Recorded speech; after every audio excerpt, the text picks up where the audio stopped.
Oh, hello. Abertures on Twitch, I think, said it best. OMG! Doug time! Doug time! Doug time! Doug time! It's Doug time. He's here. He's here, everyone. It's Doug. He's It is back. time for Doug. Yep, back again. Anyway, hello, everyone. Welcome to another Chatting with Doug. I know you all missed us last week. We appreciate you being here.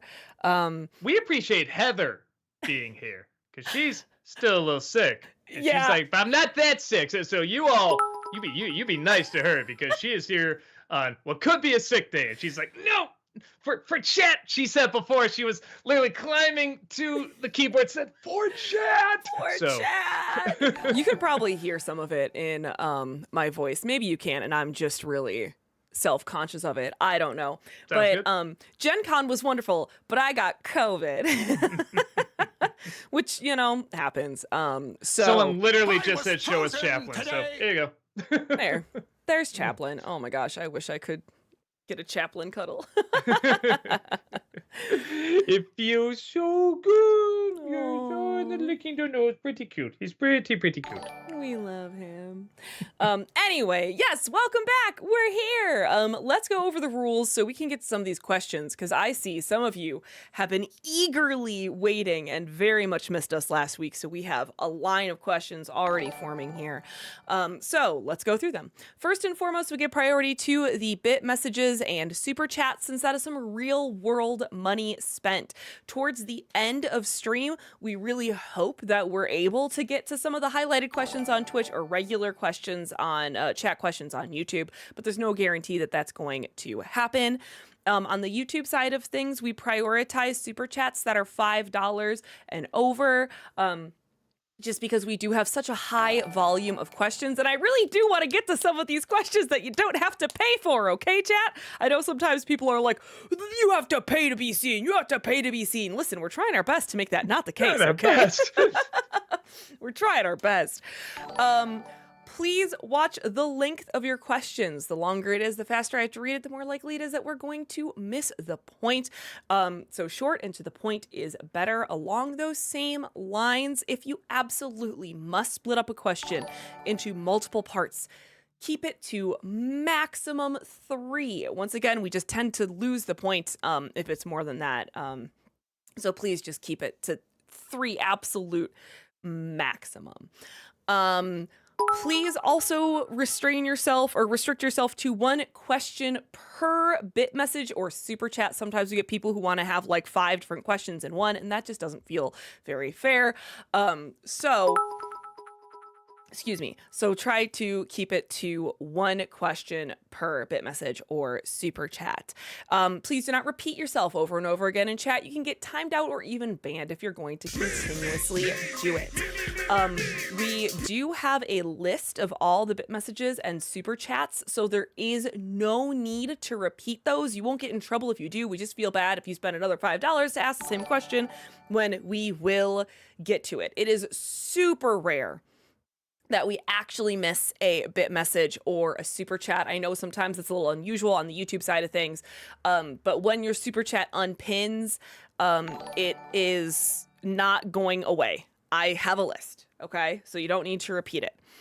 No spoilers, okay? I know it's been a couple of weeks since Deadpool and Wolverine came out, but not everyone has had a chance to see it. So please, no spoilers on not just Wolverine, Deadpool and Wolverine, but other, things like Cobra Kai or I don't know, whatever. Mainly Deadpool and Wolverine. Yes, mainly Deadpool and Wolverine. I feel like there's something I'm missing. But I can't think of it. I think we got them. Pretty sure we got them. Okay, great. Awesome. Let's get started then. Yes, no swearing for the YouTube side of things. Oh, yes. That's a good reminder to me. Thank you. Thank you, lover of cinema. All right, Oi Ram, thank you for the 500 bits. A general rule of chat is no politics. So their question was thoughts on Kamala Harris. We're not going to get too deep into politics here. This is funny movie review, man, not politic guy. I'll say this. Whoever the president is, I always make jokes. So always be prepared for that. Alexander, thank you for the 500 bits. Have you watched the Stanley Kramer film Judgment at Nuremberg? And if so, what are your thoughts? I don't think I have, but I think I know the movie. Hold on. Judgment at Nuremberg. I'm sure I'm spelling that wrong. I think there's been a couple like movies and miniseries made, but no. Okay, so I know what this is, but I haven't seen it. Yeah, Spencer Tracy and I didn't know Judy Garland was in it. Interesting. No, I should. I've heard it's good. I should probably check it out. Oi Ramp, thank you for the 500 bits. Thoughts on reviewing Hillbilly Elegy? I remember a trailer for it, and that kind of disappeared, and I can't remember what I heard about it. In terms of a review, it probably not. I mean, again, I forgot it even existed. And again, I try and... Oh. Doug? Oh, no. Oh, no. Oh, there he is. Now he's back. Okay. Okay. I was saying, like Heather kind of said, I try not to go too political. I mean, I always take a couple light jabs, obviously, a little bit of politics, but nothing too heavy. And I think with who the author is now and what position he's running for now, I kind of feel like it'd be impossible not to make political jokes there. And it just doesn't interest me either. I don't think many people would click on it. Like maybe a few more would now, but I don't think it's going to last. Alexander, thank you for the 500 bits. What are your thoughts on the film Mutiny on the Bounty with Charles Laughton and Clark Gable? Oh, it's a classic.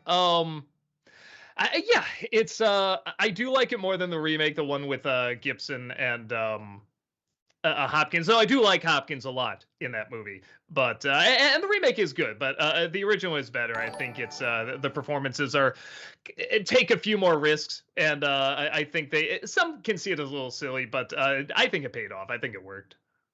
Oi Ramp, thank you for the 500 bits. Doug, your Inside Out 2 review, when you showed anxiety with her luggage, you said you were surprised they didn't do an emotional baggage joke. Well, how do you know they didn't? You've heard of a visual gag, right? Not every joke has to be spoken.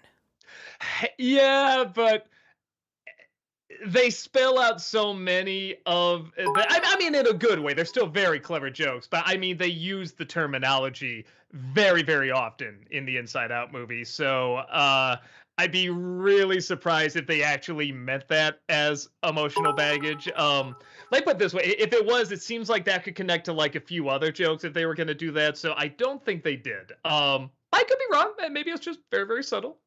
Majestic Demon, thank you for the 500 bits. Good afternoon, Douglas Webb and Helber or Wilther. I don't know. Anyway, how are you guys? I mean, Walkber was right there. Good. Oi Ram, thank you for the 500 bits. You mentioned Stone Protectors a stream earlier. Well, I looked it up and there was a Kickstarter to get the entire show on DVD. Even the episodes that didn't air required $30,000 and made it over $33,000. Can you believe Stone Protectors had that dedicated of a fan base? I remember, it played weekday mornings before we went to school. And I guess I don't remember it being bad. I definitely don't remember it being good. It was just a very clear Ninja Turtles knockoff. But but as a fan base, good for it. The toys I remember looked kind of cool with the little stones in the middle. Like, it was pretty much Teenage Mutant Ninja Trolls. And I guess, a lot of people like that. At Movies, thank you for the 500 bits. NC for Red October. Think of all the Alec Baldwin jokes you could make.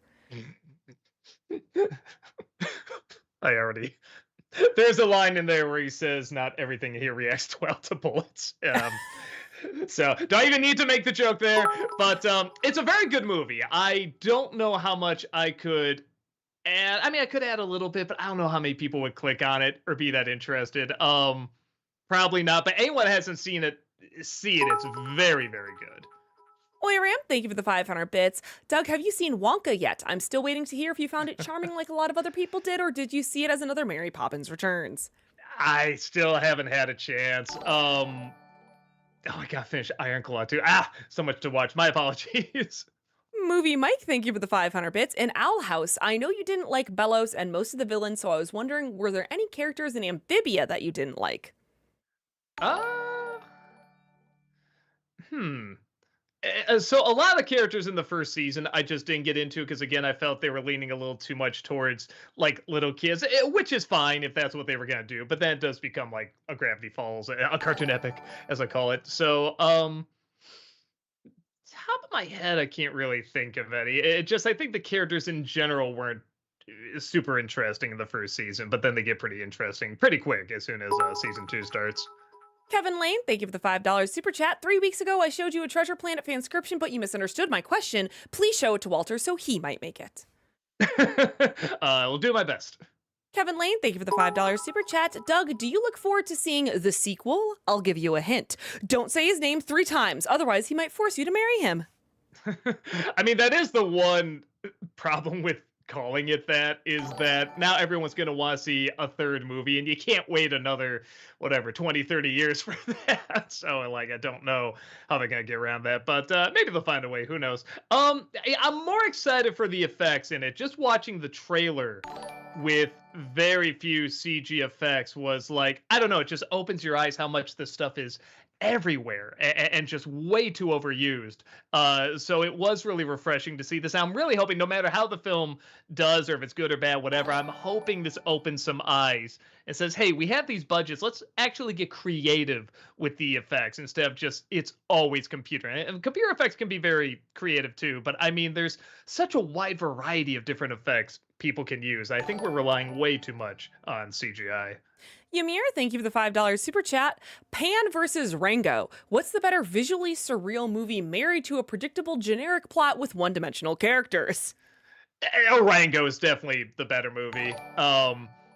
Pan has some neat stuff in it, but yeah, no, Rango is definitely better. It has the better animation. I think for as kind of annoying as that plot can be and is sometimes there, I do think the overall message of it's not about you, it's about them. I think a lot of people can get in that mindset. Me too, definitely. And I do think that's a good thing to teach, even if it is a little bit of a too traditional way to teach it. Ram, thank you for the 500 bits. Say, Doug, now that you know that it was Elastigirl's friend, Snug, who was supposed to die, and Lassiter just thought it'd be cooler to have Helen driving the plane, how would you feel if they kept in Snug dying? I don't think we saw the character before. Today. I mean, if they just, I don't even know if Snug's a boy or a girl. I don't know. So if they just introduced that character in that moment, I don't think I would mind that much. But again, it depends how likable they make the character. I mean, if the character is just like, the most likable person we've ever seen, then yeah, I'll be too heartbroken. But I mean, if it's just another hero, then it's like, all right. I know the movie's already kind of dark. Isaac, thank you for becoming a member for 5 months over on YouTube. Hey, Doug and Heather, hope you two are doing well. Have you seen the new Batman show on Amazon Prime yet? And if so, what are your thoughts? Yeah, representing. With that said, I didn't like it. It's not terrible. It's got some good things in it, but I didn't really get into most of the characters. I didn't think a lot of the changes worked. Some of them I found really insulting. Like, I don't like how they handled Harvey Dent. They made him a jerk before he became Two-Face, and that is baffling to me. I thought Batman was pretty stale as well. There's a few things I liked. I like Montoya, and I thought they handled her well. Harley Quinn, I'm half and half on. I think I like about half of it. And then the Natalia episode, and Clayface was good. Like, so that's a handful of things. But yeah, for the most part, I found it surprisingly very underwhelming. I mean, a lot of critics seem to like it. There's definitely an audience there. But yeah, I don't think I was that audience, I guess. Ram, thank you for the 500 bits. So, did you know that supposedly many people at Pixar, especially John Lasseter, loathe Buzz Lightyear Star Command? They apparently thought it leaned too heavily on the comedy and thought it should have been played more straight like the original 60s Space Ghost show. And before you say anything, Lasseter was not a fan at all of that recent Lightyear movie either. Okay, I was gonna say, are we talking about the movie or the show? I can see that. I can see, especially when you know what they're basing it on, what they grew up with and stuff like that. I can see them wanting to take it I don't want to say more seriously, but like the comedy comes from how seriously they take it. You know what I mean? I thought it was a lot of fun. I really enjoyed it. The one thing I would kept separate is I don't know why the little green Martian men were in there because it's like, well, wait, when they fall in that little toy chest or whatever, like he just happened to fall into an area that had other Buzz Lightyear characters in there. Like that's a little weird. But yeah, I had a good time with it. Brower fan, thank you for that 42-month subscription over on Twitch. Welcome back. Appreciate it. Love the channel and the content. Well, great. Oh, thank you. Love that you love it. Haunted Joker, thank you for the 500 bits. I'm going to be vague here about things you've talked about recently, and I hope it's okay. I have to say, even though I'm not a huge fan, even I cheered when he finally put it on. Did you? Wink, wink. Oh, yeah. I mean, I think we're talking about the same thing. I think we're talking about the same thing. Okay, we talk about Deadpool and Wolverine. Yes. Is that it? Yes. Okay, good. I think they were trying to be vague on purpose here, but Doug. but that can be a lot of things. Yeah, my lizard brain absolutely went like really happy with that. That's how lizards go, right? But yeah, I've waited for a long time to see that, and 90% of it worked. There's a little 10% where I'm just like, all right, this is starting to look a little silly, but yeah, I dug it big time. Oi, Ram, thank you for the 500 bits. Hey, Doug, I told you about Anthony Gramuglia a few streams back. Well, a controversial YouTuber named Lily Orchard is trying to false copyright strike his videos. You think you could help Anthony out? I'm not even sure I know this person. I'm sorry. Yeah, I usually try not to get involved in drama already, but I usually don't try to get involved if I don't really follow it that closely. I mean, you have to really know what you're talking about and put, everything on the line when you step into something when it comes to any kind of big movement or stance or anything like that on YouTube. So, I mean, I guess I'll try to look into it, but yeah, I haven't followed either of them. I'm sorry. Ooh, Jeremiah, thank you for the 500 bits. Disney-cember for Secret Invasion. That means I have to watch Secret Invasion. Everyone's told me it's just a complete bore. I believe them. I was thinking about watching it for last year, but yeah, just everyone watched the year said it wasn't good or it was just boring, and boring is hard to review. So probably not. I think that boat's already sailed too. I don't think anyone really even remembers the show much. At Movies, thank you for the 500 bits. If you were to update your top 11 best sequels list, where would Puss in Boots 2, Across the Spider-Verse, and Inside Out 2 each rank? It's a good question. Those are some great choices, too. Yeah, I'd have to look at the list again, because it's a little bit more the impact they had, too. So I don't know, even though I love the movie, it's probably my favorite Pixar movie, I don't know if I would put Inside Out 2 on there, because the other sequels really have to take what was established before and just take it to like really just brand new, like evolve it to just a brand new level like we didn't think was possible. And I think Across the Spider-Verse does that. I think Puss in Boots 2 does that. I don't know if Inside Out 2 does, like it does evolve it, but not to like a level we couldn't imagine kind of thing. I probably put Across the Spider-Verse in there. I have to see about Puss in Boots 2. I'd have to see the list again, but Across the Spider-Verse would probably be either lower or middle at least. Noah Zinner, thank you for the $5 super chat. Doug, how far are you into The Chosen, and what are your thoughts so far? Side note, Matthew is autistic. I don't know if you caught on to that. We did, and that's a choice, but I think it's a choice that makes sense, and I like that's not his character, like that's it, that's his quirk, and now there's nothing else to him. Like, he is a very interesting character. Everybody's a very interesting character in that. We're really enjoying it. We're in season 2, and everyone's a great actor. I feel like, so much religious media now, I feel like a lot of times has its heart in the right place, but gets a lot of our things like just kind of going in, I don't want to say the wrong direction, but just as a movie or as a show or whatever, doesn't seem very engaging. Like there's clearly just this one agenda, where this really has its heart and its brain in the right place. Like this is very well put together. All the characters are interesting and likable, and you can see why people would follow him. I really like that they show their lives before Jesus enters the picture. I think that's very smart, and everyone stands out. They're unique, and you want to know more about them. I'm very, very impressed with how it's done, honestly. We've been I don't want to say we've been marathoning it, but we have, like maybe every other day we'll put on an episode, and we're really, really enjoying it. So yeah, it's something I really wanted to check out. I'm glad we finally got around to it because it is impressively good. Kevin Lane, thank you for the $5 super chat. Have you seen Batman Caped Crusader? It was odd for the Penguin to be an Oswaldo rather than an Oswald. I, for one, don't see the point of it. I didn't either. My thought is if you're gonna do that, I say this in the review, if you're gonna do that, because you can switch some genders and race. Kelly, you can make Commissioner Gordon a woman. It wouldn't affect anything. Honestly, it might be even more interesting. Penguin, I see, is kind of like switching the gender of Catwoman. It's a he's very distinctly masculine. She's very distinctly feminine. So if you're gonna do that, you really have to make some changes, like because that Penguin's like the social elite, right? The top hat and the monocle. He's supposed to blend in with the higher ups, and then their reactions to him is where the commentary comes from. So if you're gonna do that with this character as a woman, I feel, especially in that 40s time period, I think you also have to go off of like how successful women in that world are, in that sort of 40s setup. You can't just say, oh, she's got the top hat, everything's exactly the same, just a woman. I don't think it works in that scenario personally, where I feel like if you did switch like the gender of Commissioner Gordon out, that would work fine. That's a pretty gender neutral character.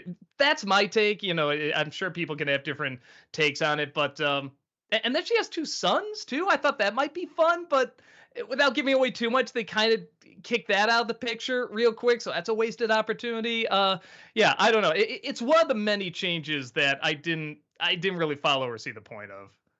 Too bad Waluigi time. Thank you for the £5 super chat. What score would you give all the Shrek movies out of 4? I asked this question last time and you misunderstood. Oh, okay. Two, I definitely give 4. If we're including the Puss in Boots movie, I give Puss in Boots 2 4. Shrek, I'd give 3 I give 3.5. I get just for the impact it had. And then yeah, I guess all the others like 2, 2.5, something like that. Like they're pretty low on this. And Shrek 4, I give 2.5, and then like Shrek 3, I give like 2. I think that's it. I think that's all of them. BR, thank you for the £5 super chat. Doug, what are your thoughts on the Family Guy Simpsons crossover, and could we potentially see an NC for it? Who talked? Somebody talked about that crossover. Did a really good chat. Was it Terrific Tyreek? I think maybe somebody talked about it and kind of summed up my thoughts pretty well. Which is, it was fun. It was, as much as we make fun of these shows have been on too long, stuff like that. I mean, this is something people have wanted to see happen. I think they did appropriately. Like, these two obviously very similar, but different enough styles coming together. I enjoyed it okay. There's definitely some stuff I think isn't gonna mix, but I think that's also part of the course. But for the most part, I thought it worked out all right. Brian, thank you for the $5 super chat. Will you ever review the movie Willow? Maybe, so I like the movie fine. I don't have a ton to say about it. I feel like everything would probably go to praising Warwick Davis and Val Kilmer because I think they're really good in it. But everything else is kind of like fantasy and nothing much else. It's kind of generic, but I really like the two of them. So maybe at some point I will. JL, thank you for the 500 bits. Malcolm in the Middle is now on Disney Plus through Hulu. Would you ever do a Disney-Cember review of Malcolm in the Middle? Probably, there's a really good video. Again, this kind of summed up all my thoughts. I think it's called Life is Unfair is the name of the video. And they do a really big deep dive into the show. And it's pretty much my thoughts, which is still one of my favorite shows. I absolutely loved it. But they did a good job pointing out one or two of the failings of it, too. Probably more than like I would have. They were leaning towards like, the seasons didn't get quite as good as it went on. And there's a slight truth to that, but like them, it's kind of like when Miyazaki puts out just an okay movie. Miyazaki at only okay is still like far better than a lot of other artists at their best. You know what I mean? And that's kind of my thought with Malcolm in the Middle. So probably not, because I don't think I could add a ton, but I do really love it. You should check out that video. It's called Life is Unfair. It's very, very good. Majestic Demon, thank you for the 500 bits. I know you don't have much investment in Eminem, but have you seen the interview where he talks to his alter ego Slim Shady? It's a pretty funny interview. No, I heard something about that. Maybe I'll check it out. Just based on recommendation. Movie Mike, thank you for the 500 bits. Heather in Uncharted 4, what did you think of Nathan's brother, Sam? Oh, I liked Sam. I liked 4 more than I thought I would. But no, I liked Sam. I liked their relationship. It was an interesting dynamic. It was a little bit like, what? Why have you never mentioned him before? Don't you love it when they do that? Oh, especially when it's a twin or an identical twin. That's always the funniest. Right. But it still was interesting to see their dynamic play out together. So. Alexander, thank you for the 500 bits. What are your thoughts on Stanley Kubrick's Lolita?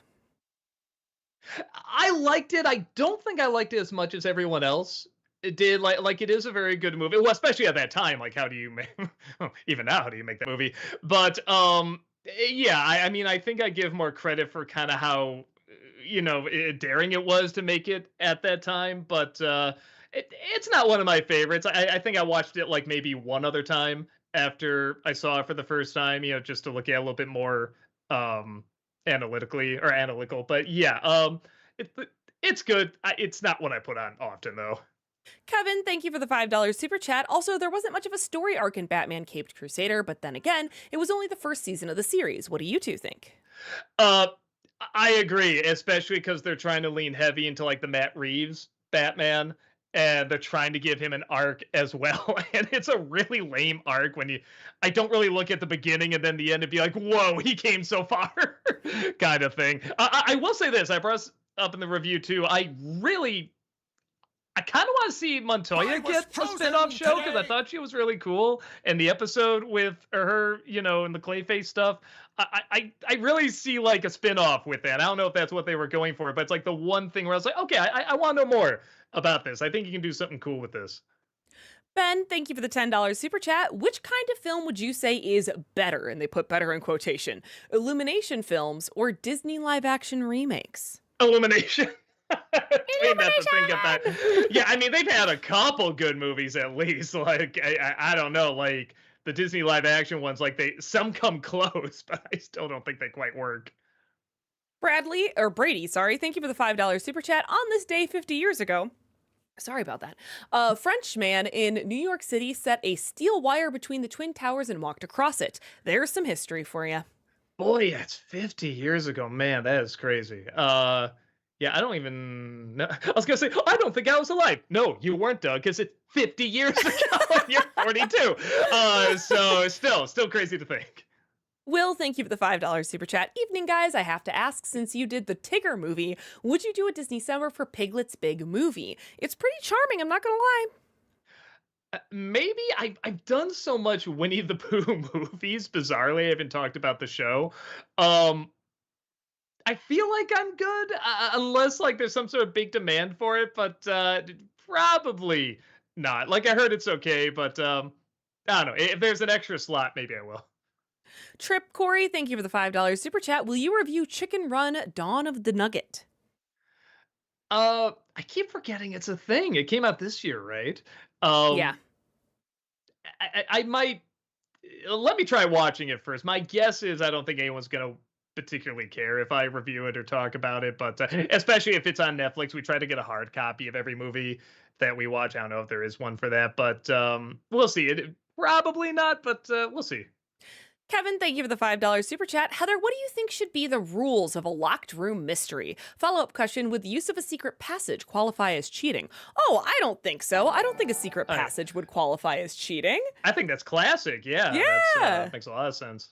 Yeah, I think that absolutely makes a lot of sense. I don't know what the set like rules of a locked room mystery should be, but I mean, they're pretty fun. Maybe I have seen a movie. I don't know. I've only really like read locked room mystery books, I suppose, when I was younger, and I don't know. They're creative. They're fun. It's interesting to see how the killer did it, kind of a thing. Yeah, I didn't even know that was like the term for it. But that's a cool way of putting it. And yeah, especially with the secret passages, it's always fun seeing what's the way they utilize it or how do they discover it. Yeah, I think there's a lot of creativity to what you could do with that. Jace, thank you for the $5 super chat. For Flushed Away, I'm surprised you didn't mention Wallace's sweater sleeve outfit and Roddy's wardrobe selection or the Pez dispenser Gromit in Rita's boat. The Pez dispenser I saw, I didn't notice the Wallace sweater. I do just mention there's a lot of like little Easter eggs to other Armin movies, but no, I missed that one. So good catch. Kevin, thank you for the $5 super chat. Heather, let's see if you can improvise. You claim there's a terrorist organization far more sinister than Al Qaeda. Please describe the nature of it. I mean, I can't improvise, but I don't know how comfortable I feel talking about terrorism. Come on, just your usual question. Why? What? Heather, don't be weird. Zircon, thank you for the 500 bits. Hey, Doug, what are your thoughts on Batman Caped Crusader? Also, does Walter plan on doing another Batman covering it? Oh, that'd be interesting because he did watch it. I think his thoughts are kind of similar to mine. I didn't care for it. There are a handful of things I did enjoy in it, but I mean, it's a pretty small handful. The only thing I'll say is that I like they leaned a lot more into the Fleischer style. Like they even snuck in Lois Lane into one of the reporters, gatherings there, and I thought that was kind of cool. I like they leaned further into that, but yeah, I mostly found it pretty boring. Yeah, I'm sorry I couldn't get into it. Amateur, thank you for the 500 bits. I know I'm 2 weeks late for this. At the end of Disaster Movie Review, was Statistic Rob's conversation with Chaplin planned or improvised? Half and half. I think the first time, Chaplin was just there, like, just leave him. Let's see what happens. And and I think the first time we walked off, and then Chaplin stayed there, and then Rob improvised something with him. And then he just wasn't leaving, so we improvised something like 3 or 4 different lines, and Chaplin just never left. So he's quite the good actor. He's a very, very good acting kitty. So nicely done.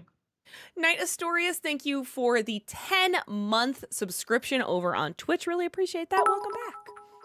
Kevin, thank you for the $5 super chat. Improvise. Heather, you're a radio host who found a connection between the price of bananas and international terrorism. What is it? Banana. Not everything comes back. Banana. To that. I'm like, I don't even know how you would. Comedy, there's so much potential. Comedy, bananas, terrorism. Come on. It's all right there. Chase, thank you for the $10 super chat. As far as video games, do you get the bare bones game digitally/physically, or do you sometimes get the deluxe editions? That being said, Epic Mickey Rebrushed releases September 24th. Can't wait to see you play it. Yeah, no, I'm excited to play that too. I think I just download them now, and they're usually just the regular ones, unless there's something like people want to see me play, with like anything additional on there. But yeah, so with movies, I still like a hard copy of something. If it's a movie I really like, if it's a game I really like, I'm just like, I don't care. I'll just download it. I think that shows where my heart lies. It really is more with movies than games, but I do like games quite a bit, especially now getting into the more catching up on stuff that I missed. Noah, thank you for the $5 super chat. Doug, there's a horror video game called Until Dawn that's getting a live action film adaptation. Would you play the game at some point by then? Why? You would love Until Dawn, honestly, Doug. I think you'd love Until Dawn. It is kind of one of those games where like your choices matter, but it very much leans into the tropes of like 5 kids go to a cabin in the woods. I think Brad of all people reviewed this. He did like a fast video review on it, and yeah, he said it was pretty fun. I think you'd super enjoy it. Now, is it one of those where it's like you gotta play, it's like a long game you play through? Or is it one of those it's like multiplayer, just a fast, like, like Helldivers or something like that? It's gonna be a not longer, but it's probably about 20-ish hours or so. Okay. It's a story. It's a storyline. Mm-hmm. Yeah, it's possible. We're making like a list of games that, that we might throw out there for people to vote on and stuff like that. So I'll add that to the list. James Moiner, thank you for the $10 super chat. Doug, I have some news regarding the third Tron film, Ares. The lead will be played by Jared Leto, directed by the guy who did Maleficent 2 and Pirates 5. Comes out next year in October. Sold! Maybe it'll look nice.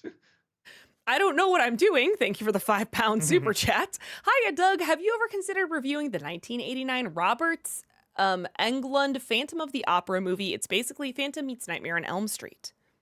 I never did see that one. I was always a little curious to check it out. Maybe. Sorry, I lost my place for a second. Jace, thank you Okay. for the $10 super chat. Did you know Christopher Lloyd was originally offered the role of Harry in Home Alone? He regretted turning it down, so when John Hughes made Dennis the Menace, he jumped at the chance to play Switchblade Sam. Uh, I could see him more as Marv. I feel like he would play that. I mean, he'd be okay as Harry, but I really feel like Marv would be the one he would hit out of the park. But I think you can kind of see that in Dennis the Menace with the way he played that. So, but I didn't know that. Jortendo, thank you for the $10 super chat. In your Detective Pikachu review, you said you wanted to learn more about the Pokemon world after some lore drop about the Cubone. Have you? Bulbapedia is a good source. No. It ain't gonna happen. I'll say this: there's been one or two over the years that I've seen. I'm like, well, that one's kind of cool. Like, was it Mewtwo is a pretty cool Pokemon. Like every once in a while, I'll see one where I'm like, all right, well, that one's kind of cool. That one's kind of neat. But I have no interest. I'm sorry. Ooh, Jeremiah, thank you for the 500 bits. You said you were going to make a video about celebrities playing a disabled character in movies the right and wrong way. If you do, please talk about Kevin Bacon's performance in Digging to China.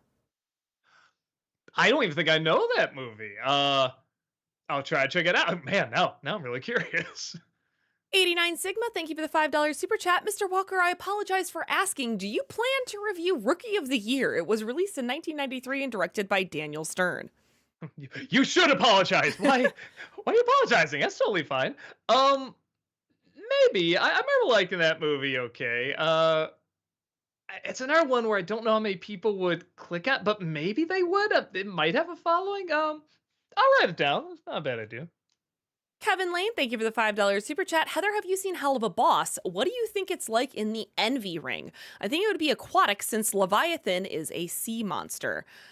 Ooh, I have only seen the first season. Is that in the second season? I am blanking on what that is, honestly. There is something in one of the episodes where people are kind of drowned in like this swamp. Maybe that's it.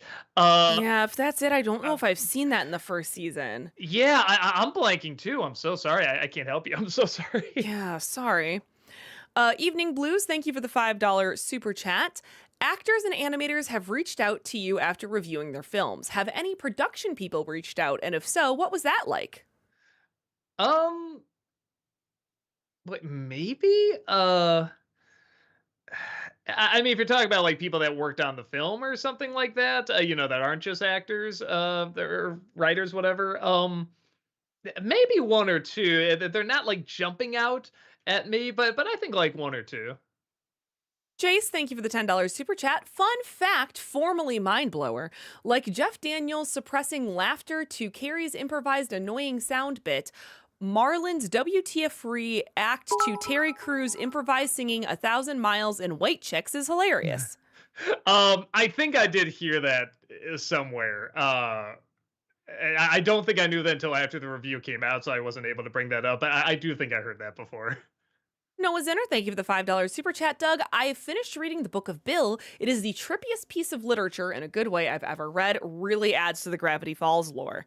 I was gonna say, I think I've heard of it. I think this is like a new I have been seeing thing. TikToks about it. I don't know how I got on this side of TikTok because I literally have never seen Gravity Falls, but it is fascinating what they're doing with it. Okay, it's by Alex Hirsch. Okay. Mhm.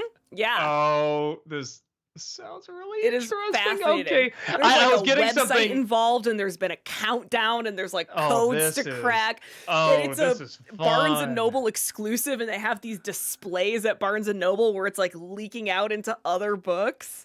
Oh no! Oh, I gotta check this out. This sounds awesome. It's funny because I went to I was getting something on Amazon. I thought I saw that advertised there. But if it's a Barnes and Noble It might not exclusive, be a maybe? Barnes and Noble exclusive. Maybe it was just But something I that's was saying. so I've only seen cool TikToks that about the- it. I got Barnes and Noble. I just want to see if they have like something with the display. Oh, I'm not seeing it here, but man, what a cool thing. Oh my god, that's so cool. I gotta check that out. I'm excited. Will, thank you for the $7 super chat. Yes, I know it's really heavy, but an important film. Have you seen 12 Years a Slave? And if so, what are your thoughts? No, I haven't, and I have heard it's very, very good. And there's some subjects that are really difficult for me to watch because they are so heavy and just so sad. One is, yeah, movies about slavery. Another is movies about the Holocaust. It's just very tough for me to watch any kind of just very obvious injustice that's like made legal. You know what I mean? That's just so obviously bad. It's really rough for me to watch. But I do hear it's very good though, and I should check it out at some point. I think I do have that on the list of movies that I need to watch. Math God is specifying the Barnes and Noble edition has like 16 extra pages. Oh, interesting. That's Okay. that's might be what it is. Seth, thank you for the $2 super chat. Ooh, Jeremiah, thank you for the 500 bits. Have you watched the new M. Night movie called Trap? Not yet. We're gonna see it this weekend. I hear it's quite bad, and I'm very excited for that. JL, thank you for the 500 bits. Heather, hope you feel better. What's your favorite NSYNC song? Oh, man. Thank you. In this essay, no, just kidding. For reasons that are probably apparent in my age, I prefer a lot of their stuff from like the late 90s rather than the early 2000s, but I love like I Want You Back and Tearing Up My Heart. I love that kind of stuff. I love NSYNC, y'all. Majestic Demon, thank you for the 500 bits. Have you finished Ironclaw or Imaginary yet? Or are you still halfway through and 10 minutes in? uh, yeah, that's about how far I am. I'm sorry. I do want to finish it. I want to finish both. Yeah, I like the way you put it halfway through and 10 minutes in. Like, you're right. That is the combine. I'm 10 minutes into Imaginary, halfway through Ironclaw. Yeah, I'll get to it. I do want to finish. I just haven't gotten around to it yet.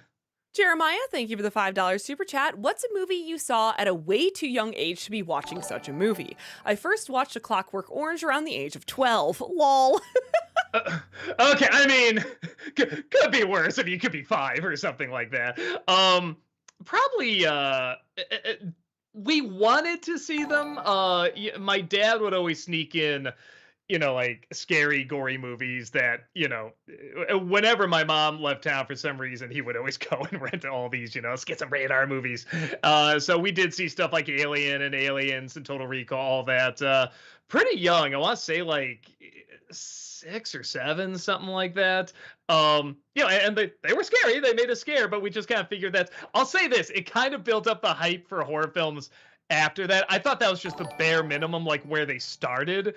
So to know, oh no, these are like the exceptionally good ones, the exceptionally scary ones. All the ones I saw after, I'm like, oh, that's not too bad. Oh, that's not very scary. Maybe they maybe they got me used to the good stuff too early.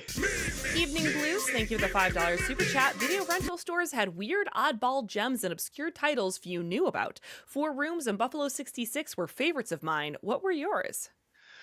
4 Rooms is a fun movie. I like that movie. Let me think. What's one?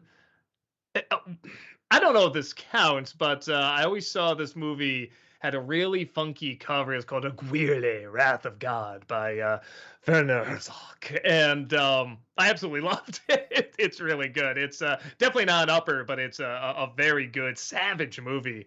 And yeah, I don't know. It's one where it's like I have it on Blu-ray. It looks great on Blu-ray, but like I remember seeing it on like really scratched up, super high contrast, way too dark, staticky video, and I kind of prefer that, if that makes sense. Maryland Wolves, thank you for the $5 super chat. Since you have been on an animated movie kick as of late, can we get a possible full-length NC for The Emperor's New Groove? One of these days I will, because I do want to revisit that movie, because I remember just liking the villains and not getting into anything else. But it does have such a following that it is one where I kind of go, maybe I missed something the first time I saw it, because I only saw it once. So maybe if I see it again, I'll lighten up to it more. But I do remember really liking the villains a great deal. And there will be a review of it at some point. Trip, thank you for the $5 super chat. Will you ever review Jim Henson's The Christmas Toy? I remember that. Probably not. Like, I remember being fine. I don't remember too much else about it. But I will say, I think I saw it like when it came out. And I was, I think, the perfect age to watch it. I was probably like 5 or something like that. So I watched it right after I watched Aliens. So yeah, no, I remember being okay, but I don't know if I can get much out of a review. Movie Mike, thank you for the 500 bits. From what you remember in Rocco's Modern Life, which of Rocco's friends did you like more, Filbert or Heifer?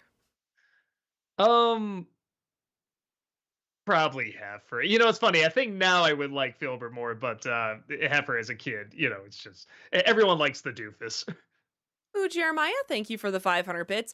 Man, Doug, I thought you said the F word in your disaster movie review. I had a big smile, but you just said fa, and then there's a space YouTube. Oh my god, king.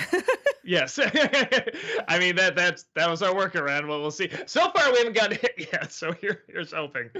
Maggie, thank you for the $5 super chat. I know it was from last week, but thanks for reminding me of my mortality growing up in the early 2000s with Disaster Movie. I am now 30. I mean, it does make you think of your mortality, definitely, because you just watch and you say, "Man, I wish I was dead." Chase, thank you for the $10 super chat. This is part 1 of 2. Despite Biff dropping out of my next con, I might still go to question Tom Kenny, SpongeBob, Jim Cummings, Darkwing Duck, Lou Ferrigno, Hulk, John Glover, Riddler, and Gremlins 2, and Charles Martinet, Mario. Good people. Movie Mike, thank you for the 500 bits. What do you think of Robert Downey Jr. playing Doctor Doom? I'm actually excited to see him do it. It will be cool to see him back in the franchise, and I think he can play a good villain.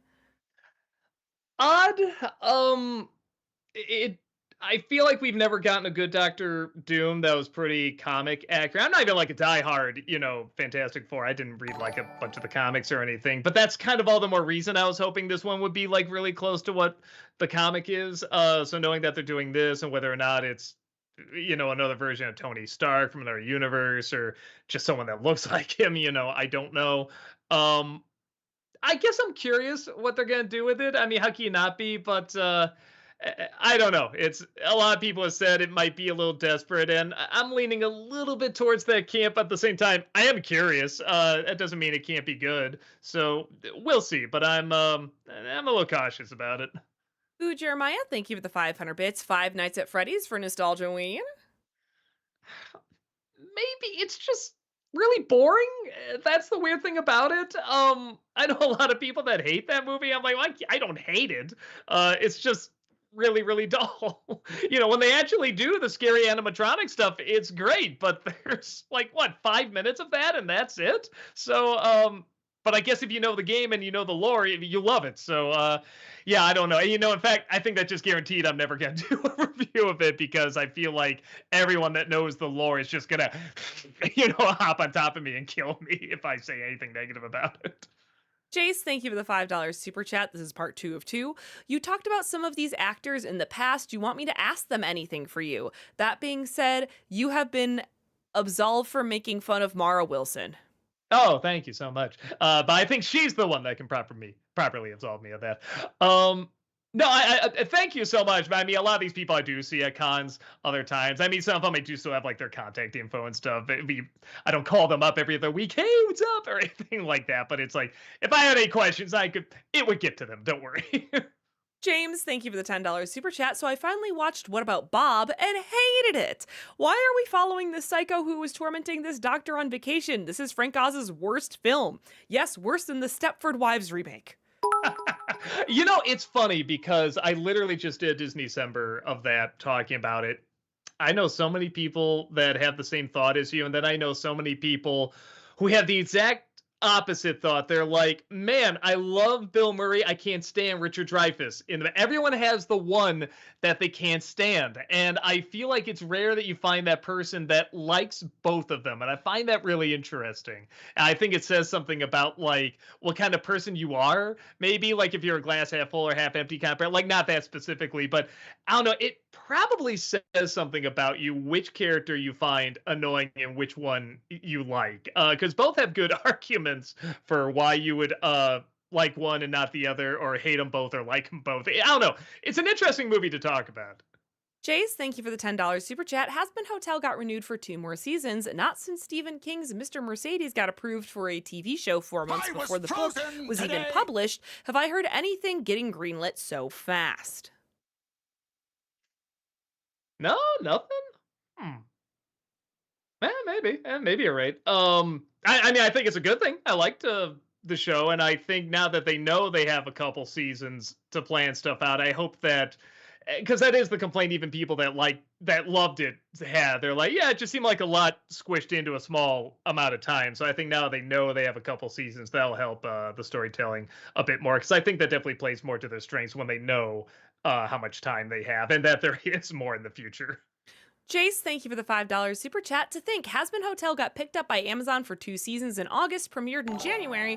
Now 6 months later, got two more seasons in the pipeline. Legend. Yeah, again, I'm excited. I think they're going. I think they do the best when they have a long amount of time. We certainly see that with Hell of a Boss, and I think that'll be most likely be true here. Christian Killian, thank you for the $5 super chat. Just wondering if Doug has seen the TMNT show from 2012 that came on Nick. I really thought he saw it. He did reference it in his Rise of the TMNT video. Uh, so I've seen. Yeah, okay, I've seen just a little bit of it. I hate talking about this show because I haven't seen that much, and my reasoning is really stupid. I don't like the animation. It's really distracting to me. It looks like a bad video game. Honestly, nowadays it looks like a bad phone game.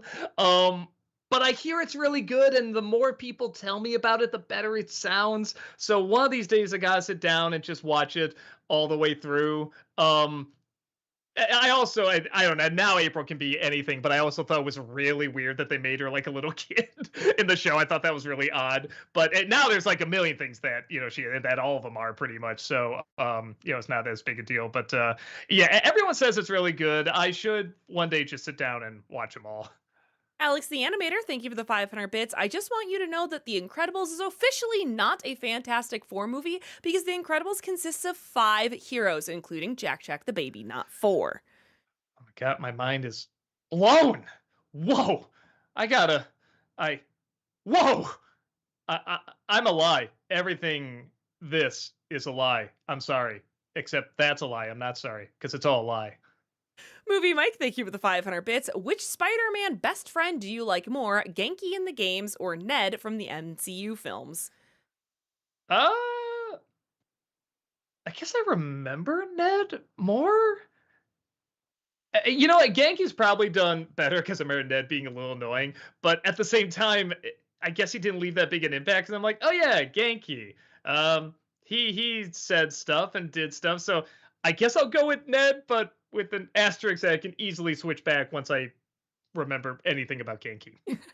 Joshua, thank you for the $10 super chat. Has your opinion of Aang lying to the feuding people in the Great Divide changed, especially when you thought live action Mulan coming clean to her team was not smart? I think it's a little different. I will say I don't know if I'm like as angry about it. Especially when you see where the show goes and everything. When he does have to bend the rules, but I think everybody just kind of generally disliked that episode, and I think I'm on the same page. So yeah, I guess not. Frank, thank you for the $5 super chat. Have you had the chance to see Late Night with the Devil, and if so, what are your thoughts? I was frozen today. I didn't like it. I saw it got really good reviews. The idea is really cool, and I like they do a good job really making it look like a late night show at that time, but I just did not buy the acting at all. And I really thought they were going to do something more fun with the Amazing Randy character. That's clearly what they're referencing there. But yeah, they just kind of make him a sourpuss. Again, he was it was such a poor performance that yeah, I don't know. I think the idea is a fun gimmick and it looks really good, but that's about it. I didn't get into anything else about it. Seth, thank you for the $5 super chat. Idea for a theme month, Paranormal Activity Month. There are a lot of good and bad things to talk about. I might do like a video that sums up the movies, because actually I do like, with the exception of maybe I was gonna say the last one, but now I think it's the last two. I think there's something good in every movie. The second one's still like one of my favorite scary movies. I think it's brilliantly done.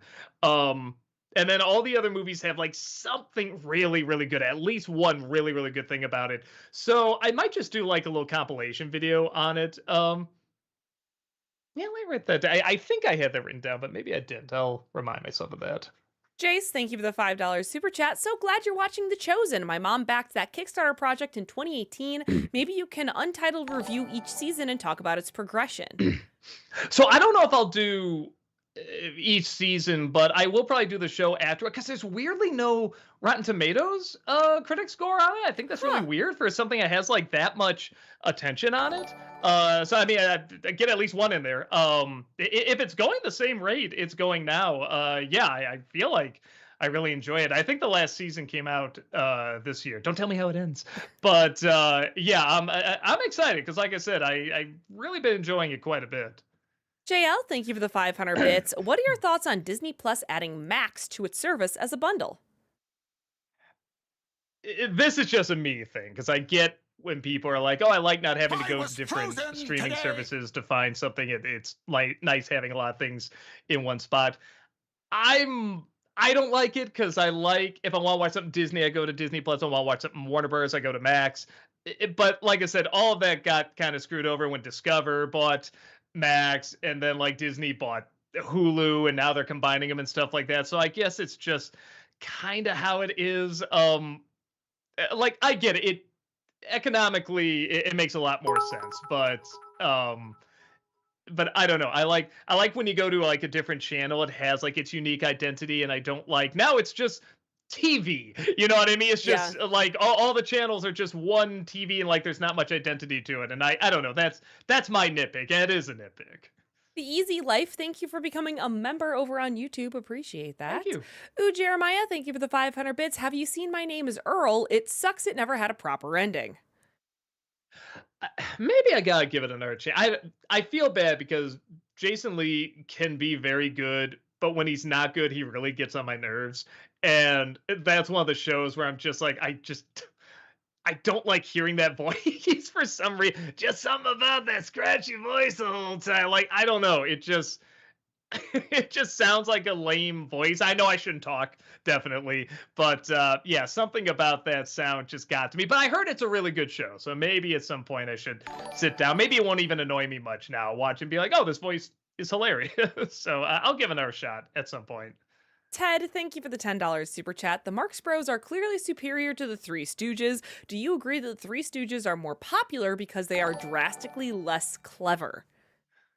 Um, I can answer that in one word. I like the Three Stooges more. My uncle, who was a critic too, he brought up a really good point. He said Marx Brothers is fine, but why weren't they just stage shows? Like they feel like that's all they ever were. Like this would be great in front of an audience.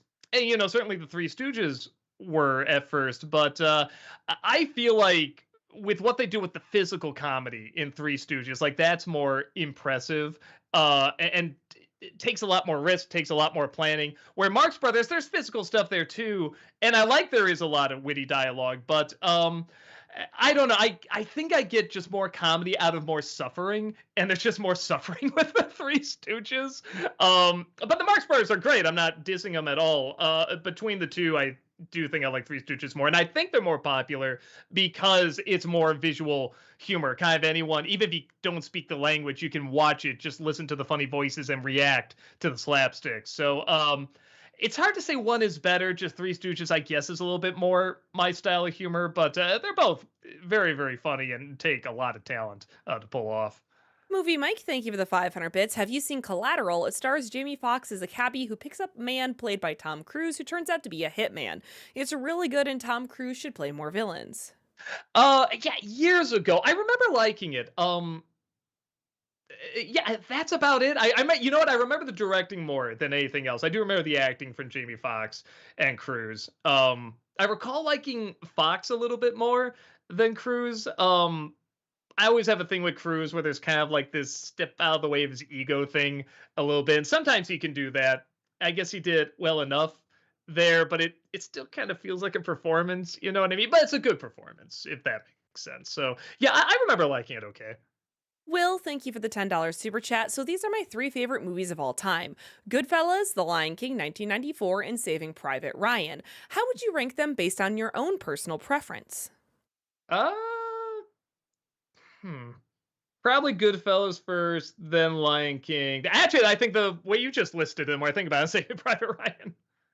James, thank you for the $10 super chat. Another favorite cliche of mine, besides temporary truce between foes, is things look bleak for our heroes, but reinforcements arrive, like in Endgame, Rise of Skywalker, Lord of the Rings, Narnia, etc. Yeah. I agree. It is one of those where it's probably been done too much now. Where if it does happen, it kind of feels a little like they'd have to put a new spin on it. I remember they did that in Game of Thrones, and everyone found it pretty corny when they did that. And I tend to agree. And even though it is made for that, it's made for a moment like that to happen. But we're just too used to it at that point. But it is fun. I do really, really like those moments. I think the first time I really saw that was the Bakshi Lord of the Rings, and I thought they did a really good job making you feel like, oh, like they're not gonna make it, are they? Like they really play like the sad music and everything, like this is their last hurrah. So yeah, I do like it too, but it probably has been. It's I think there's a reason you're not seeing it much now because it has been done to death. Movie Mike, thank you for the 500 bits. Have you seen 127 hours? That's the climbing one, right? Hold on, Yeah, I believe so. Where he Oh, gets stuck. no, and I hear it's very good. That's another one where I believe it's good. Man, I just feel like that'd be a lot to watch. Like that would be really intense and sad, and I don't know. I feel like I would get really uncomfortable watching it. I know that's the point, but I don't know. It's kind of like watching, like I said, 12 Years a Slave or like a Holocaust movie. Like that might just be a little too uncomfortable for me, but I should probably give it a watch. Maryland Wolves, thank you for the $5 super chat. Since we have now the retro Batman series on Prime, I want to ask your thoughts on The Brave and the Bold, in my humble opinion, one of the most underrated Batman series. I should give it another shot. Everyone says it's good. It's I believe fun. I believe them. It's just not my style of Batman. I get why a lot of people can watch it and say that they really get into it. It's exactly what you said. Like it's fun, but it's also very smart and well put together. Like I get that. It's just not my style. But maybe I should give it another shot because so many people have said that that is really underrated and well put together. I believe them. I just don't know if it's my thing. Headshot, thank you for the $5 super chat. What if you and Nostalgia Critic were split into two different people, a la Phineas and Ferb? What would you say is the difference between you two? What a fun question. Yeah, right? I think it'd have to be. I mean, the one that's coming to my head right now is one that's the entertainer, like the guy you're seeing right now, kind of thing. Like, just going for the laugh, doing the silly faces, being really loud, all that stuff. And then the one that just kind of goes and draws in the corner.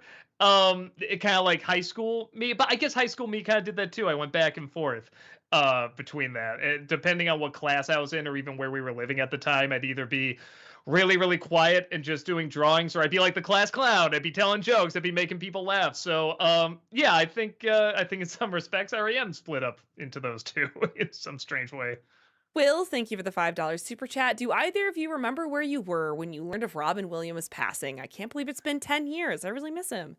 That is weird to think. No, I guess I remember the feeling more. Because it did seem it did seem odd because I knew he had like depression and everything, but again, I always want to emphasize that at least last I heard, that there was a big thing that he might not like he might have had like schizophrenia or something, or was it dementia or something like that? Like he might have been hallucinating. There is that very strong possibility, which still makes it super sad, but the idea that he might have been fighting this the whole time, we don't know. So it is complicated. I guess I say that to maybe give, like a little bit of a silver lining to this very, sad end, but at the same time point to, this very amazing career that he had. And I don't know if it was always like a cry for help, but, it's like, I really do think it really seems like he was enjoying himself through a lot of that. He really got a real joy out of making people laugh. Amateur, thank you for the 500 bits. Regarding Harvey's portrayal in Caped Crusader, I actually thought they were leaning into the idea that his scarred side was going to be his good side. A lot of his more sinister lines are said while focusing on his non-scarred side. Maybe, again, that's an idea of like, I think they were just trying to change too much. Like why? Like they're trying to fix something that wasn't broken. You know what I mean? And like sometimes that could work out okay. Like I said, I think they're throwing a lot at the Harley Quinn character, but I think that kind of worked. I think that it kind of balanced out okay. But the Harvey one, like I say, you're supposed to still see this guy as a tragic figure, and I just don't get. Well, now they got acid in his face. He's a little nicer. Like, I don't see how that's tragic. So yeah, I don't know. That was the one where I was kind of like, kind of my jaw was on the ground watching that. I really couldn't believe the choices they were making with that character. Ooh, Jeremiah, thank you for the 500 bits. Have you seen 1408? Yeah, that's the Stephen King one, right? Hold on, let me double check because I think I confused that with Secret Window. Yes, I really liked that movie.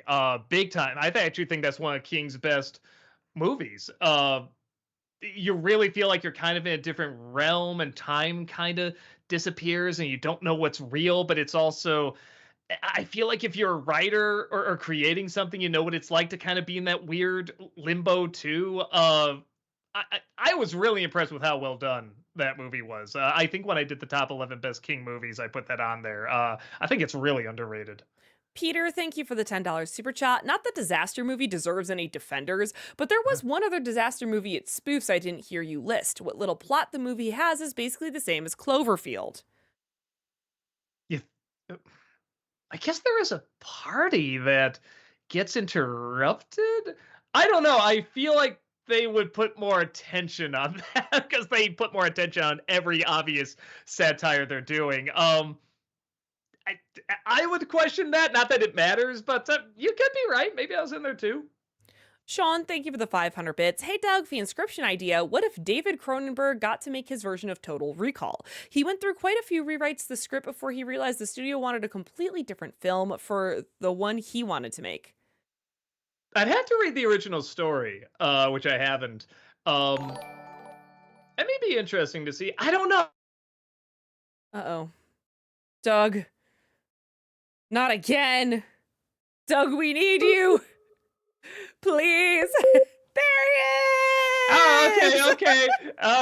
Sorry about that. I'm just seeing the frozen face. I had to. So sorry about that.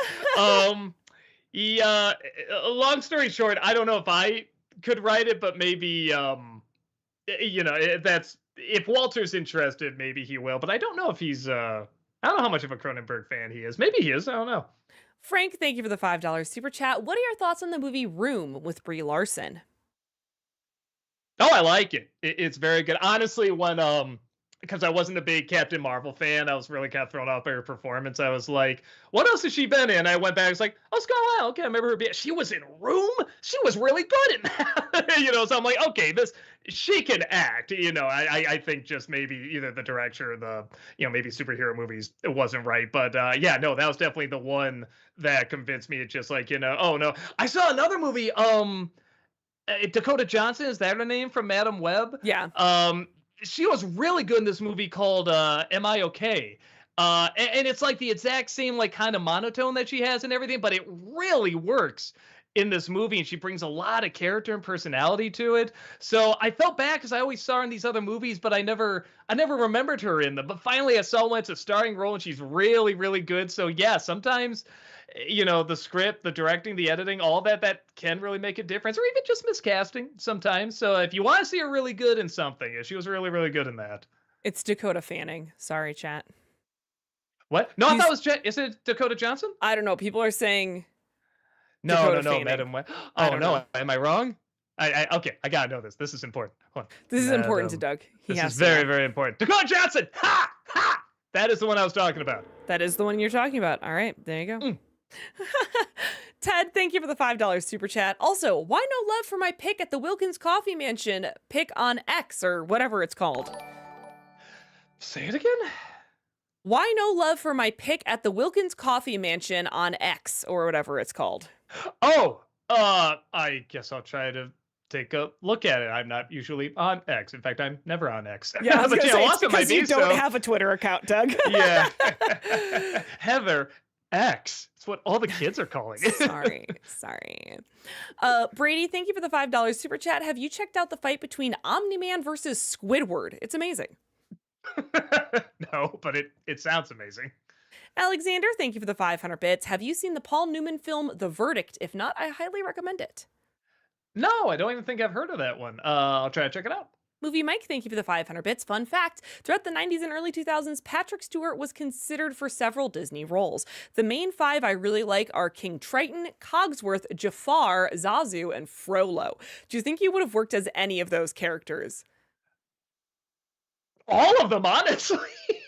Every single one of those, I'm like, yeah, I could see him really doing that. And they're all great. The voices they got obviously are all fantastic, but yeah, boy, I couldn't see him being miscast for any of those. I think you would have done a great job with every single one. Majestic Demon, thank you for the 500 bits. Going back to a question from earlier, your favorite sequels are Fury Road, Rocky 2, Wrath of Khan, Toy Story 2, Aliens, T2, Dark Knight, Return of the King, Bride of Frankenstein, Godfather 2, and Empire Strikes Back. Okay, I'm glad I had Bride of Frankenstein on there. Yeah. Hmm.